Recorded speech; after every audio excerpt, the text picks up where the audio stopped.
like usually very conflictual marriage therapy, domestic violence, that sort of thing, and depression and that sort of stuff. I do teens. If you ever know anybody that needs teen, we're ready to go. Okay. I got it. So I just got back from vacation and I was on a like caravan with my brother and 2 sisters and their spouses and my family of 6, and so we had like 3 cars driving through Arizona, going to like Antelope Canyon, the Grand Canyon, and I noticed something. I don't like driving. First of all, I don't like lines. Like being in a line would be like my form of purgatory. But driving behind people, and most of the roads in Arizona in the rural areas are 1 lane each way, and then they'll give you a passing lane. So like I'm going, let's just say 80 for the sake of argument, probably closer to 90. And then I end up like behind somebody, and everybody's following me. I end up behind somebody, and they're like at 62, 62, 62. And then they see the sign that says passing lane in 500 feet, and they speed up to like 80. Like, what are you doing? One time it was a semi who seriously went from 60 to 85 and would not let us pass. But I think it's interesting because I think we do that in life, right? I think some of us are comfortable at 62 and that's our speed and that's the speed we should go. But when we see other people passing us, we speed up and we think we have to keep up for the sake of keeping up. Why? I don't know, because other people are going to think something if we're not going 80.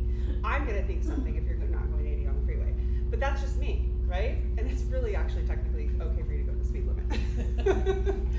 My point is this, I think especially as moms, we tend to be looking, who's passing me? Who's checking on me? Who's judging me? Who's thinking something about me? Especially if you have maybe a kid that isn't normal, right? Or that you don't feel is normal. I remember when my son was 2, and we have mostly friends with little girls, and they were all speaking in full sentences, and my boy was like, right? And I'm like, there's something wrong with him. He's just a boy. Boys don't talk as early as girls, and he still doesn't use as many words as our daughter does. But that, like, is there something wrong with him because he's not doing what they're doing, can create this like internal anxiety, right? I want to encourage you to walk with me today as we talk about some ways to take care of ourselves and give ourselves some permission to slow down a little bit. Go whatever your speed is. If your speed is 80, go 80, sister. But I guarantee you there's someone going 120, right? Self-care has become this pop term, like a lot of psychology terms, that doesn't actually mean to the populace anymore what it used to mean and what it actually is. And it's become spend all day at a spa, Netflix and ice cream, right? And sitting on the couch and binging. I'm doing this for self-care, rosé all day, shopping trips or whatever. There's nothing wrong with any of that stuff, but it really doesn't meet the criteria for what self-care is and should be. And I think in terms of self-care, we know for sure that intentionality is a big part of it. So if what you're wanting is to restore and refresh, and you just turn on the TV and mindlessly watch, you're not going to really get anything out of that except for wasted a day and now my laundry's still there, right? If you have intentionality behind it, it can be effective, right? So my intent is to think and process and be present with this is different than I'm going to shut everything off. Does that make sense? But I think more important than that, and where we often fail, is permission. Giving ourselves permission to step away from our children and our husbands and our jobs and the house and all the things that come with that, right? Like I currently have 6 laundry baskets full of laundry that need to be folded. There's Psalms 127:2 says, "In vain you rise up early and stay up late, toiling for food to eat. But he grants sleep to those he loves." So there are things that have to be done as a mom. I'm not saying that, just give up on life and be like, I'm going to just rest all the time. That's not what I'm saying. But I do think there is a balance between figuring out what actually has to be done and needs to be done, and where do you fit in that, because you need care as well, right? So I've always been very fast-paced, task-oriented, didn't need a lot of downtime. I started working full-time when I was 16 and have pretty much done that my whole life. Even in college, worked 3 jobs, went to college. After college, I went to grad school and worked and all the things, right? And then I'd be like, I think I'll start a business. And I never realized that I was depleting my long-term energy reserves, right? I was running off of gas that I hadn't bought yet, right? And I was about 4 years into my marriage when I had my first son. I was in grad school at Phoenix Seminary in a dual program. I was teaching at Phoenix Seminary, and I was working full-time. And I remember sitting in my office, and my son's in his little bouncy seat. He was probably that big. And I just was like, oh God, what am I doing with my life? Like, it felt like everything was caving in on me, because that's not human, right? There's no way to manage all of that. And my mentor called me. He's in his 60s, and I've known him since I was 18. He's like, what's wrong? And there's nothing quite like being a grown woman sobbing to a middle-aged man about how your life sucks. Like, it's like, right? And he's like, well, you've done a really good job of convincing everybody you're Superwoman. Now let's show them you're not. I was like, well, first of all, no, you're right, I'm not. And I said, well, what does that mean? And he goes, well, something's got to give. So it can be your marriage, it can be your kids, it can be your house, or it can be school, or it can be you. And I'm like, okay, so I quit school. He's like, yep. I'm like, okay. And it took me several years to figure out what that meant and how to balance my yeses with my nos, right? Like, I was this constant yes person. You want me to direct the choir? I'll direct the choir. You want me to teach your kids? I'll teach your kids. You want me to do this for your wedding? Yes, yes, yes, yes, yes. And then I'm like, there's no air in here, right? And so I did end up quitting grad school, and I restarted after I had 4 kids, which makes total sense, right? But it actually was easier at that point. I was in a different life place. Sorry, I would normally have this memorized, but I don't this time. What I did notice is that as I grew, as I went to therapy, and as I grew in my spiritual health and my emotional health and my relational health, it became harder to say yes as much, because I noticed those other things slipping, right? Like, I noticed my marriage not being as connected as it should be. I noticed that I was snappier with my kids. So I was less productive. We live in a society where production equals value. If I produce a lot, I'm more valuable, right? And if I'm not producing, then what's my value to the people around me, to the church? The reality is your value has nothing to do with what you produce, right? I always use the example of my godmother growing up had MS, and by 45 she was in a wheelchair. Prior to that, she was head of our church's hospitality committee. She canned every vegetable that she grew in her garden. She was all over the place all the time. By the time she died, she was nonverbal, couldn't lift her head. But you know what her husband said in his first Christmas card after he died? I miss my best friend. Her value wasn't about what she did in that marriage. It was about her, the friendship she brought, her personhood, right? I want to take a look at Mark. So we're going to be in Mark 6. I think most of you go to church here, right? Yeah, okay. So as Christians, we believe that Jesus was not just human. He was fully God and fully man. So Pastor Chad always says God and a bod, right? And so he was God and superhuman, unlike us, but he was also human. He got tired. So in Mark 6, we hear the story of the feeding of the 5,000, which was technically more like 12 because women and children didn't count. Isn't that lovely? And so the disciples are feeding all of these people. Jesus is teaching. These people had come to hear him teach. And in verse 31 and 32, it says, what does it say? Then because so many people were coming and going that they did not even have a chance to eat, he said to them, come with me by yourselves to a quiet place and get some rest. So they went by themselves in a boat to a solitary place. So we're kind of just going to park here for a little while and talk about what we can learn from this. The first thing I see is that they did the work, right? They did what they needed to do. They accomplished what they had set out to accomplish, and actually more than that, because they weren't intending to feed 12,000 people, hence the 5 fish, right? 5 loaves, 2 fish, 5 loaves. Yeah. Anyway, the food. But in the midst of it all, they didn't like stay and clean up and say goodbye to every person and make sure the place was, it's in the midst of it that Jesus says, hey, we're hungry and tired, let's go. This will take care of itself. And it probably did, right? But it doesn't say that they waited till everybody had left. It says there were people coming and going, and they were hungry and couldn't eat, and so they left. And I think for us as moms, we oftentimes, like I know when I was a new mom, I would try to plan a trip, and I would try to have all the meals made for my husband. The man could cook for, he lived for 30 years without me, right? He can handle it, but I would want everything perfect the way I would want it done while I was gone. So everything had to be like advanced done. That's not necessarily restful, right? Because then what are you doing the whole time you're gone? Did you eat the meal? Did you cook it? Is he sleeping? Did you get the breast milk? You're not resting, right? So I want you to hear this, that Jesus, right? In the midst of it goes, we got to go eat. We got to go get in the boat and be alone. We're done here, right? The dishes can wait. My laundry waits all the time. I don't know about yours. The dinner can wait, or have cereal. Throw a box of cereal on the counter and go to take a long hot bath. What would it look like? I think sometimes we, especially in the age of Instagram, we're scrolling and we only see this one room in this person's house, and we don't see the mess that they made over here to make that room look nice. But we're measuring ourselves by these pictures and these images and what other people present, and we think we have to live up to that. And instead, the reality is, like those of us that grew up in the 70s and 80s know, most people's houses never looked like that. They were a mess, right? And like there's laundry on the treadmill and there's dishes in the sink, because that's real life. So what if you just left it? What if you gave yourself permission to say, I'm gonna clock out for a minute? The second thing I notice in this is that they don't go and find 20 other people to take with them, right? How often does your self-care include more people time, more interaction, more output, because you feel like you have to? Or maybe it's the only time you have. Like you have one slot and you're like, well, I haven't seen my girlfriends in 2 months, right?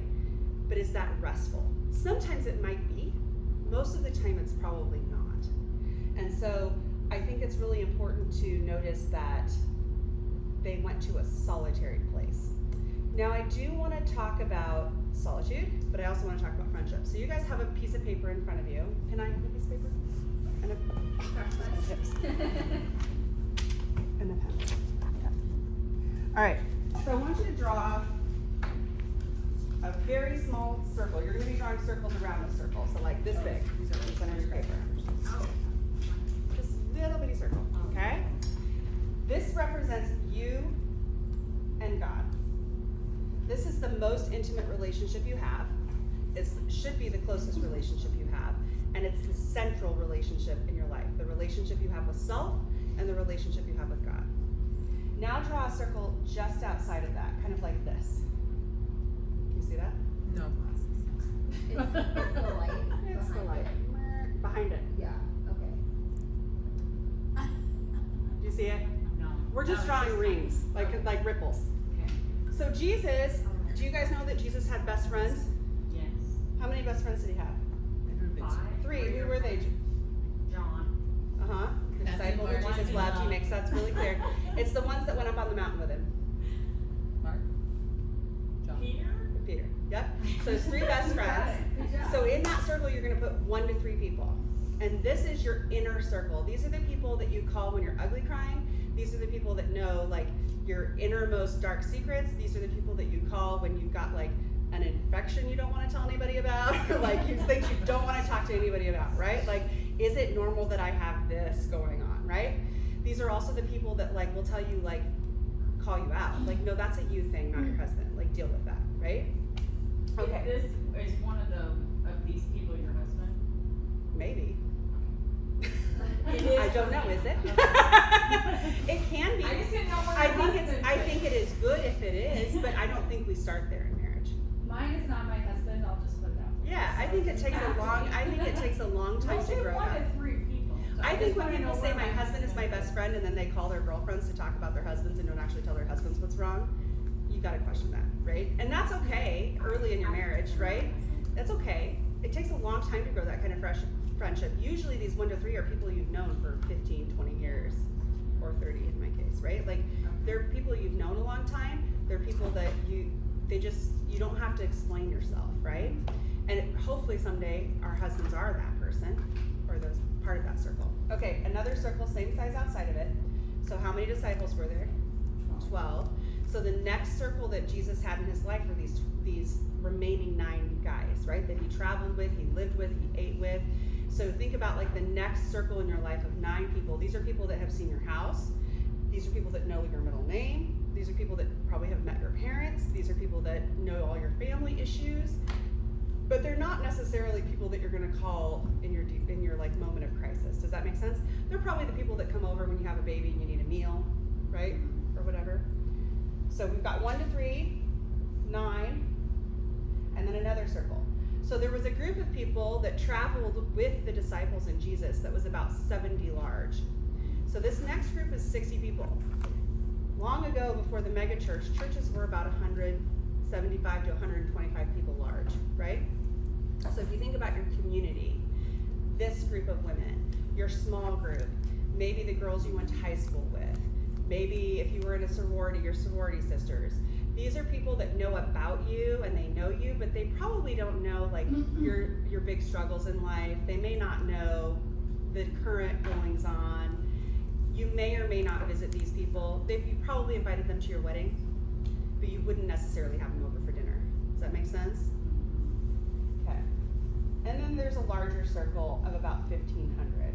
Now, when you think about how much we carry as humans in terms of like the load we're able to carry, I think that social media has made us feel responsible for that 1,500. We know everything about people because they put it out there. The reality is we can only carry stuff for about a dozen people. And so limiting that, like, sure, sit at the table and hold someone while they're in a moment of crisis, right? But when it comes to like, who am I taking in information for? Who am I holding myself responsible for? Try to keep it under a dozen. Because that's where you're gonna have that reciprocal relationship where it's give and take. If you find yourself constantly being present for somebody and holding their stuff and it's not both ways, that's a good sign to take a step back from that. So Jesus and the disciples spend this alone time together. They go in solitude together. Solitude is a spiritual discipline that used to be talked a lot about that has kind of like disappeared. You don't hear people talking about it. The language around it used to be called practicing solitude. People would practice solitude. Why? Because it takes practice. It's uncomfortable to be alone if you haven't ever done it, right? And I want to encourage you that if it is uncomfortable, that you start practicing and start small. 10, 15 minutes. Go for a walk in your neighborhood. Do it without your phone. Do it without music. Do it without a person. Maybe take your dog. But go for a walk. Listen to yourself. What comes up in your mind when you're alone? What are you thinking about? What are you worrying about? How uncomfortable is it? Do you have a panic attack, right? Like these are things to be aware of because a lot of times we surround ourselves with people so we don't have to hear ourselves. Jesus also did this when he took the disciples to the garden and he said, come with me to pray. They weren't in, a prayer circle holding hands. He went to his space, they went to theirs, and they were praying alone together. So a good solution if you're super uncomfortable alone might be to say to your girlfriend, hey, I'd like to go to Sedona for 2 days. Would you come with me? And like, let's hold each other accountable to take an hour a day just to be alone and quiet, to start small. I will say this, most women struggle with being alone, especially up until their middle age. Like, I think when you turn 40, you're ready to be alone. I think that's kind of the, please go away. Yeah, but it is very normal to struggle with being alone. And I would say start small, 10, 15 minutes. Maybe it means you create a space on your patio that's just for you. Like I just recently redid my front patio so that there's some chairs and it's pretty and I planted things I like and I can just sit there with a glass of wine or a book after the kids go to bed. Put up a hammock, create a chair, get a big chair for your bedroom and tell everybody no one's allowed in that chair and neither is your laundry, right? Can you tell I have a laundry problem? It keeps telling. But I think making sure that you have somewhere to go for little brief times, if you find that fuse is getting really short, hit pause. Go sit in your chair, go sit in your hammock, breathe, listen to yourself. What is upsetting you? Do you feel unsupported? Do you feel unappreciated? Are you just tired? Do you need space? You're not ever going to hear that if you just keep going, right? In this, already did that. See? So oftentimes, I think that evangelicals especially tend to equate suffering with holiness. Like, the more I suffer, the better, the more like Christ I am, which is Paul does say to live as Christ, to die as gain, right? Which is kind of where we get that mentality. And yet, I don't think we have to seek it out, right? So if you're suffering for your family, if you're sacrificing for your family to the point that you are no longer whole, that is not okay, right? You have to be whole in order to be present with your family. Jesus was whole when he sacrificed himself for us. He wasn't partial. He wasn't needing anything, right? Jesus actually wants us to have a full life. He wants us to have an abundant life, and he wants us to enjoy ourselves. He says in Matthew 11, "Come to me, all who labor and are heavy laden," you read this one, "and I will give you rest. Take my yoke upon you and learn from me, for I am gentle and lowly in heart, and I will give you rest. And you will find rest for your souls." We don't have to go looking for hard stuff. It's going to find us. And we will be better suited to handle it and able to handle it if we've taken the time to make sure that our cup is full, and that we are whole, and that we are healthy, and that we are rested, right? Jesus invites you to that. And if you're beating yourself up wondering like, well, so-and-so gets this done, and so-and-so gets this done, and this person has 13 foster kids, and I just have this one and I can't handle it. So what? They can handle 13, or maybe they're not handling it. Maybe they're awful at home, right? You don't know that. Take a deep breath. Jesus wants you to rest. So, just to recap, the first thing, self-care has to be intentional. You need the mindset to listen to your own body and voice. And we're going to do a little exercise here at the end so that we can better understand what mindful means. But in order to produce rest and restoration, you need to be mindful about your self-care. Turning on Netflix and zoning out has its place, but that is not self-care. It should regularly include some form of solitude and practicing that. And it might mean that you take a break from social media. It might mean that you leave your phone at home more often. It might mean that you need to cut some people out of your life in a way, like put some distance there, but solitude. It doesn't have to be after all the things are done. It doesn't have to be when things are perfectly prepared or after anything. It can be in the midst of the messy and in the midst of the busy. Self-care isn't self-indulgent, right? So if your self-care is spending $1,000 at the mall, that's probably not self-care, that's probably just medicating, right? If your self-care is rosé all day, that's definitely medicating, that's not self-care. If your self-care is taking 15 minutes to breathe, that is self-care. If your self-care is sitting with somebody who fills your cup, that is self-care. I have 2 women in my life who I describe as like honey and butter on a sweet roll. They are just salve for all of the busy and the hurt, and they tend to just redirect me, refocus me. So if I'm over here like frenzied, sitting with them for 20 minutes is okay, let's do this. You need people like that are calm, that bring rest, where it's reciprocal, it's going both ways. You're not just taking on their stuff, you're not dumping on them, but it's refreshing for both of you. Exercise is a big one, and I know that I want to say that this is not about your body, and it's not about looking a certain way, it's about taking care of your body. We're meant to move, our bodies are meant to move, they're meant to be strong, and doing that actually produces a lot of the chemicals that are in antidepressants and anti-anxiety medication. There's nothing wrong with taking those things, but if you move your body, you will create change emotionally. Drinking enough water, sleeping enough, which I know with new babies is like, that's not gonna happen. But it might mean saying, hey, we're gonna do formula at night so that I can get 4 hours of sleep, and you're gonna give the baby the bottle. Because we all know once we hit that, like once they're sleeping 5 hours, it's like, oh, this is different, right? Feels totally different. But again, the most essential thing is giving yourself permission. So acknowledging that you have a need. Mark says that Jesus says, we're hungry. They were hungry. He doesn't neglect to say that they had a need, right? They didn't just go away to chat about, how did it go? Let's recap, right? How did we do today? We have needs, so did they, and we get to say, hey, I need rest. I need a meal alone. I need a hot meal. I need a bath. I need help with laundry. Whatever it is, listen to yourself and figure out how to give yourself permission to ask for that. Now, sometimes we've done a really good job of convincing people we're superwoman and we don't need help, and it might be time for you to let that down and let people know you do. And that can be hard, especially if your husband is one of those people that thinks, well, you can handle it. Let him know you can, and that's okay. Better you find out now, right? So that he can learn how to handle some things on his own too. Because I think a lot of us do that we think we're stay-at-home moms, and so our job is to just do it all, and that's not what that means. Okay? So I just want to end with like, what do you need? Do you need breakfast at your favorite brunch spot alone or with your girlfriend? Do you need to lie in a hammock and listen to some music? Do you need to go for a long drive? Do you maybe need to just learn to listen to your voice? So we're going to practice that. I want you to get comfy in your seat, put down your pen, just get in there, okay? And I want you to close your eyes if you'll feel comfortable.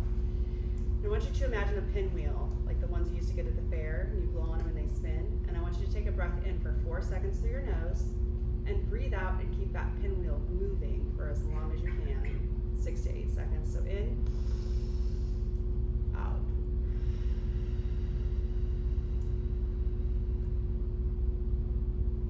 Again.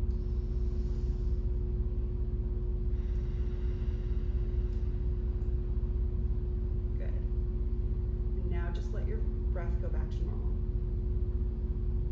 And I want you to notice your body. I want you to notice tension in your body. You're not fixing it, you're just noticing it. Where are you carrying stress today?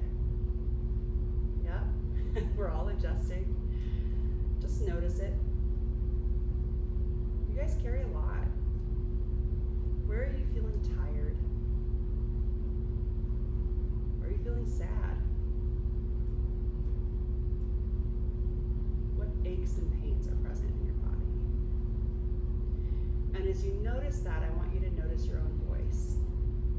Is it a compassionate voice? Is it a tender voice? Are you speaking to those tired, achy, heavy spots the way you talk to your baby? Or is it a judgmental, critical voice? Take a deep breath. And on the out breath, I want you to let go of some of that criticism.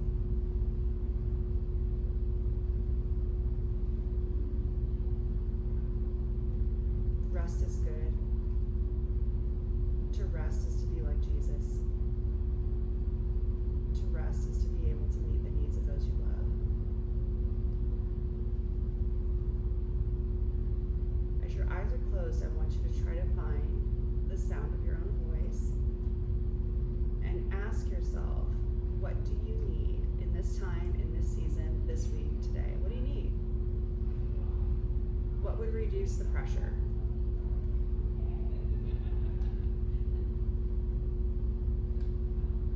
Last deep breath.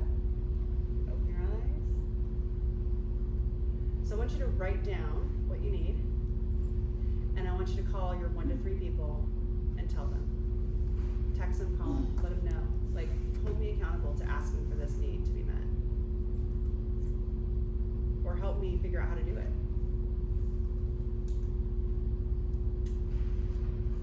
Any questions? It doesn't have to be about, it can be about anxiety, mental health, raising babies.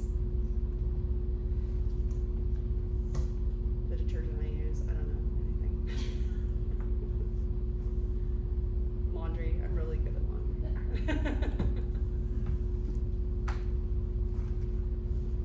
Okay, I have a question.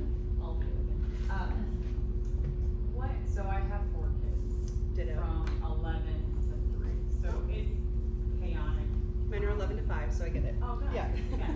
So I just feel like, I know I have phrases or times when, phases or times when I guess my irritability level is just higher. Mm-hmm. And so then I just know I'm snapping, and I'm like, I even like sat down at the table and was like, I think I need a timeout. Mm-hmm. So what do you recommend when it's like, there is a lot that has to happen, and what's like, do I go and give myself a timeout? Like, what advice to help when Yeah, so a couple of it's just things. chaos, you know? Sometimes it can be a sensory overload thing that I don't think we recognize. Oh. Like, I didn't realize how much noise children produce. I was raised by myself, and then I thought, let's have a big family, and I'm like, it's a lot of noise. Like, I don't like noise. When I'm in the car, everything's off if I'm by myself. And then I had 4 kids. And so just that, like, repetitive cacophony of noise that children produce, there are not noise canceling, but noise filtering earplugs, if this is something you struggle with, that I actually use in the car Yeah. and when I'm in the kitchen. So that can be like a sensory thing that you might just need to do. Also, changing locations, even for like 3 to 5 minutes, you have 3 to 5 minutes. Just be late. Better to be late and be kind to your kids than be on time and have your kids be like, Mom was always such a lunatic when we were leaving the house, right? Like, just go take a breath. If there's a temperature change, if there's a physical change, if there's a sensory change, your body moves. What's happening when you're snapping is you're moving into fight or flight. Yeah. So you're leaving your regulated space and moving into a dysregulated space. It's the same with your kids, right? So go outside, and if it's hot, don't go outside. Go into your bathroom, shut the door, take an ice cold glass of water with you, even like an ice pack, stick it in your bra. What you're doing is you're cooling off your blood temperature so that now your body goes, oh, we need to warm that back up, and your brain can't be in fight or flight when that's happening. This is also a solution if you have panic attacks or anxiety attacks. Yep, ice packs in your hands. I have some really soft ones that I do when I'm in the office with clients that they can hold or they can put here. So ice cold water, peppermint in your mouth, something to distract your body from this lid flipping. You guys know about the flipping the lid? Okay, so if you think about this part of your brain, you can use this with your kids. Your brain, this is your brain on drugs. This inner side part of your brain is the emotional part of your brain. It's the part that forms first. This is your prefrontal cortex. You've got your parietal lobes, those come later. This prefrontal cortex isn't really formed until you're an adult, which is why kids actually can't regulate their emotions. They co-regulate with the adult in their lives or the attachment figures, right? So when we're like, calm down, they can't, and neither can you, apparently, right? What happens when we're having that snappiness or when we're totally dysregulated is this prefrontal cortex is shutting off. This is the thinking part of our brain, right? So we call it flipping your lid. Dan Siegel came up with this, The Whole Brain Child. Excellent book on child development.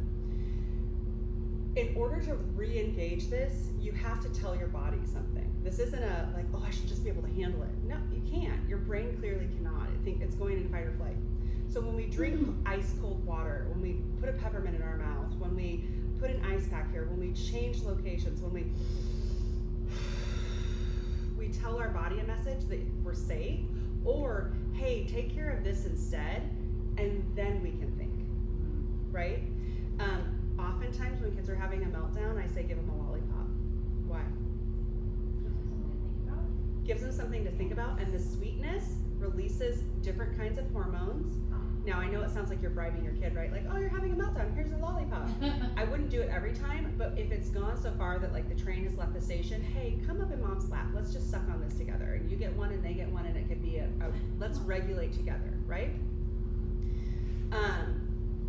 The snappiness is totally normal, but I do think reminding yourself like this thing that I'm trying to accomplish is not as important as these humans. And I can absolutely take however much time it takes to be the mom I want to be. I can. And maybe we cancel our plans. Maybe we don't go to football tonight. Because it doesn't, what they're going to remember is not that they missed football, they're going to remember that we didn't have patience. And we were always yelling, right? What else? I have a question. Yeah. So I just have one child. But a lot of times if I'm in that moment where I need a minute to myself, he freaks if I leave the room. Like he takes it as like I'm not upset with him. Like I just need a minute, you know. But then he'll be like, no, like, and then but then if I'm in the room, then he's like touching me. Yes. You know. So I'm trying to figure out how to do that. How old is he? 5. So a couple of things you can do is practice together aloneness, right? So teach him how to do it. Does he like a particular toy? Like Legos, Yeah. whatever, or a show, or whatever it is. I would say, hey, we're gonna sit separate and together, because this is something we have to learn in life, is how to be together, and for you to know I can go in there and you're gonna be okay. Tell him that's what you're doing. We're gonna practice it, but I'm not gonna do the whole go in the other room thing until you're comfortable, right? So what do you wanna play with? Do you wanna color? Do you wanna play Legos? Do you wanna, here's some Sharpies. I don't know, you have to measure the cost benefit, right? Like, is it worth Sharpie on the wall to go get 5 minutes? Sometimes it is. Like, sometimes you have to do that analysis, right? So figure out what he wants to play with, and then teach him to be separate. Teach him to give him the ice pack, give him the sucking thing. teach him to calm himself. Like, and I would ask questions like, hey, when I go in the other room, what are you worried is gonna happen? What does it feel like in your body when I'm not in the room with you? Does it feel itchy? Does it feel spiky? Does it feel hard? Does it feel small? What does it feel like? And just have those conversations. There's a book called something Spot Feeling. If you put in Amazon Spot Feelings, and it comes with these little dolls that are kind of like emojis, and it's really good language for kids about their emotions, and it will help them connect to their bodies as well. What does it feel like on the inside? Have them draw it. What does that feeling feel like inside? Let's draw it. This is what my feeling feels like. But then slowly increase. Maybe the next time he's in the, if you can see the living room and the kitchen, you can stay there and play. I'm gonna sit here and do my thing.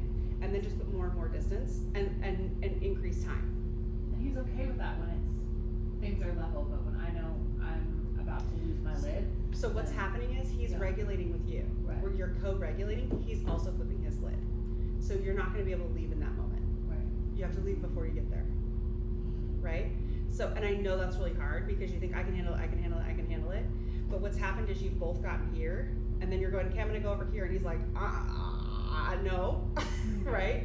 So I mean, as soon as you kind of feel this happening, you need to go, hey, let's go get an ice pack and a sucky, or dum dum, or what, I don't know what to call it, sucker, right? Let's go outside for a minute. Does he like sensory stuff? Let's get our fidgets. Let's get a weighted blanket. Because what might be happening for you too is that you actually need some of that, right? Like, let's lie under the weighted blanket together and sweat until we can't handle it. Turn the air down first. Right? Anything else? Okay. It's a pleasure. Thank you so much. Yeah.